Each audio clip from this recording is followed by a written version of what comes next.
A glass of wine at dinner, you fall asleep fast, and then at 3 a.m., wide awake, heart racing, staring at the ceiling. And despite that, you might be thinking this alcohol helps me relax and I fall asleep easier, so it can't be causing my 3 a.m. wake ups, right?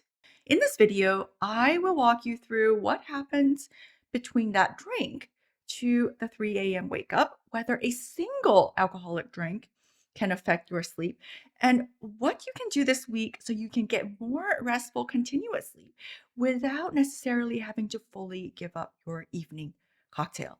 My 3 a.m. decoder helps you find your potential 3 a.m. wake up causes. It's completely personalized to you and it's free. The link is in the description. Hi there. I'm Kat Fu and I run the Longevity Vault. I have two master's degrees, including one in biomechanical engineering from Stanford University. I've been in health optimization since 2007 with a focus on sleep and longevity. So let's start with why alcohol feels like it's helping your sleep. Alcohol enhances the activity of GABA, the brain's main calming neurotransmitter, and slows down brain activity. When you have a drink, you feel calmer and relaxed. You fall asleep faster, and the first few hours of sleep might even look more continuous on a clinical sleep study. In studies where people drank alcohol and had their sleep recorded in a lab, the first half of the sleep often showed more deep sleep. For example, in a study of healthy adults, deep sleep was 49% in the first half of sleep with alcohol versus 44% without alcohol. But does that mean that alcohol is helping you get better, more restorative sleep? And what happens when alcohol starts to get metabolized or cleared over the course of the night? Does the sedation just wear off? Or is it affecting your sleep in other ways? So let's discuss three ways alcohol affects your sleep so you can see whether it might be contributing to your 3 a.m. wake ups. Here's the first one. Alcohol can shift your autonomic balance, the balance between the calming and activating branches of your nervous system. One reason is that it reduces some of the vagus nerve's braking effect on the heart. In plain terms, it pushes your heart into a more alert state. In human studies, alcohol raises heart rate, lowers heart rate variability, and can increase sympathetic activity, which is the more activated fight or flight side. So even if you feel sleepy, your heart may still be sitting in a more wake like, less recovery oriented state. Part of that may be compensation for alcohol's effects on blood vessels. Alcohol can cause vasodilation, meaning blood vessels relax and widen, and reduced vascular resistance. When blood vessels relax, the body often compensates with a faster heart rate or tachycardia and sympathetic activation to maintain a blood pressure and blood flow to your cells and tissues. But alcohol also appears to reduce the reflex that would normally slow down the heart. This is what's called cardiovagal baroreflex sensitivity. That combination can leave you with a higher heart rate and worse autonomic braking during sleep. Now, here's the second thing. Alcohol metabolism can impair your liver's ability to produce glucose, what's called hepatic gluconeogenesis. So it can make it harder to maintain blood sugar levels, especially during the overnight fast. In particular, this can be more pronounced if you're drinking without food on a low carb diet or if you have liver issues. If blood sugar does start to fall, the body's first line response is to release adrenaline and cortisol, your stress hormones. This then contributes to lighter, more easily disrupted sleep. And it's part of why the alcohol related 3 a.m. wake up feels activated and wired because your body is in a stress activated state. And here's the third. In humans, alcohol delays the REM sleep and often reduces total REM sleep. So, what is REM sleep and why is it important? REM sleep is rapid eye movement sleep, a sleep stage associated with dreaming and important memory and emotional processing. It becomes longer and more frequent in the second half of sleep. So, while alcohol can perhaps give you deeper non REM sleep in the early part of the night, it's a later associated with more wake ups and lighter sleep. So, how does alcohol affect REM sleep and why should you care? While alcohol levels are still high, it pushes the brain toward non REM and away from REM sleep. As we mentioned earlier, alcohol enhances GABA related calming activity and increases early night sleep.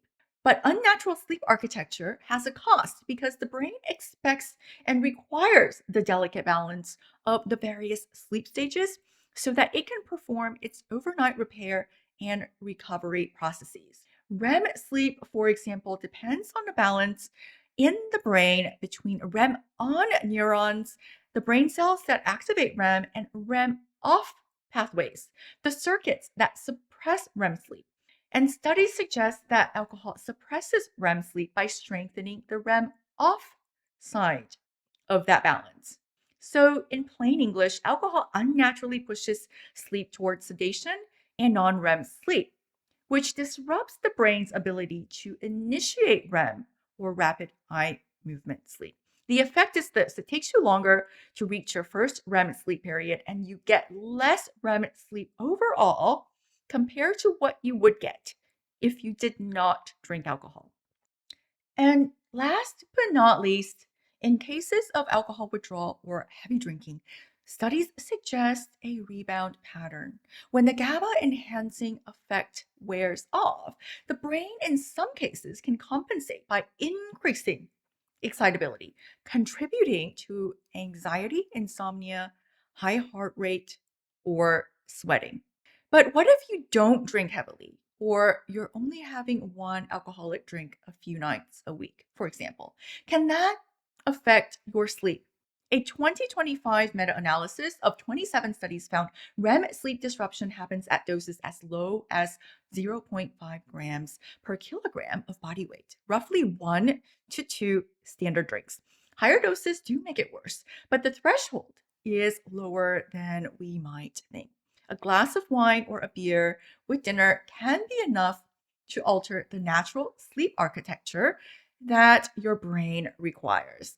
And then there's this: you've probably noticed you need to pee more when you drink.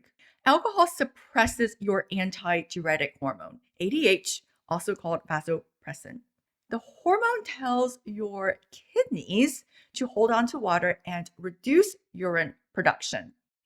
Alcohol suppresses this and therefore can make you urinate more in the hours after you drink alcohol.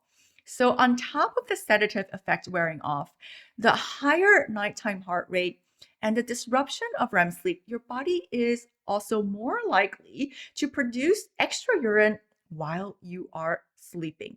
So, is alcohol contributing to your 3 a.m. wake up? Probably. Is it the only contributor? Difficult to say. But if alcohol is affecting it and you are regularly drinking alcohol, it's probably difficult to find the others if your goal is to improve your sleep and reduce the 3 a.m. wake ups overall. So, what can you do if you enjoy your evening drink? Can you improve your sleep without fully giving up your routine? Here are 4 tips to help you get started so you can enjoy your ritual and gradually reduce the disruptive impact of alcohol on your sleep. First, by the way, if this helped, like, subscribe, and turn on notifications so you don't miss my next videos with more sleep insights that go beyond sleep hygiene. Now back to the video. Reduce the dose. If you drink wine, you can reduce the pour or reduce the pour every other day.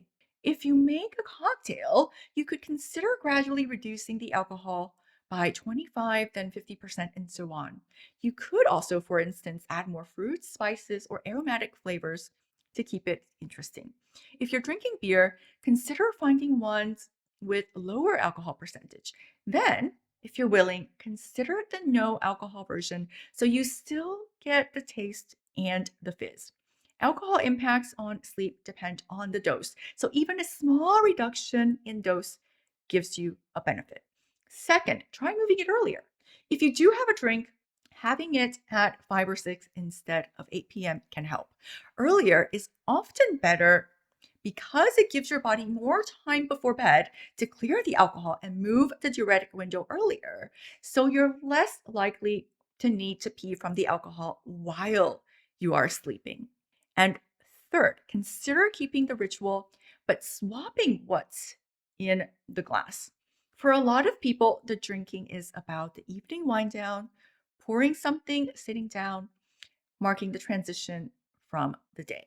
Sparkling water in a wine glass can give you that same moment without sleep disruptive effects.